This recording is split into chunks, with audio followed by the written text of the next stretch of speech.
National road safety month અંતર્ગત helmet વિતરણ કાર્યક્રમ યોજાયો. દમણમાં નેશનલ રોડ સેફટી મંથ અંતર્ગત હેલ્મેટ વિતરણ કાર્યક્રમ યોજાયો. સંઘ પ્રદેશ દમણમાં દર વર્ષની જેમ આ વર્ષે પણ નેશનલ રોડ સેફટી મંથની ઉજવણી થઈ રહી છે. આ અભિયાન હેઠળ પોલીસ દ્વારા વિવિધ વિસ્તારમાં રોડ સેફટી અંગે જનજાગૃતિ અભિયાન હાથ ધરવામાં આવી રહ્યા છે. આજના રોજ દમણના મશાલ ચોક વિસ્તારમાં પોલીસ વિભાગ દ્વારા સડક સુરક્ષા જીવન રક્ષા થીમ હેઠળ હેલ્મેટ વિતરણ કાર્યક્રમ યોજાયો હતો. આ કાર્યક્રમમાં પોલીસ અધિકારીઓએ હેલ્મેટ પહેર્યા વિના વાહન ચલાવતા લોકોમાં હેલ્મેટનું વિતરણ કર્યું અને તેમને ટ્રાફિક નિયમનના પાલન માટે પ્રેરિત કર્યા.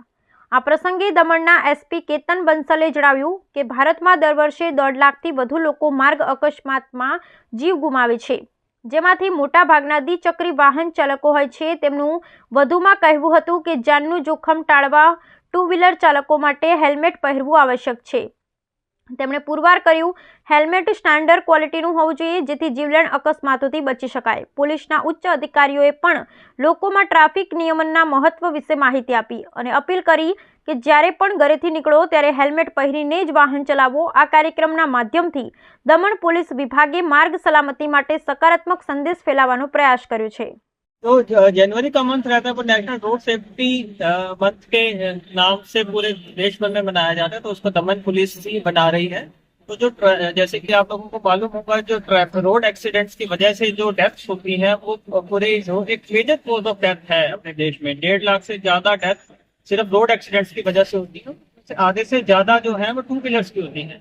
तो इसमें अगर हेलमेट पहना हो तो इसमें बहुत बचत हो सकती है जो हेड इंजरी की वजह से डेथ होती है.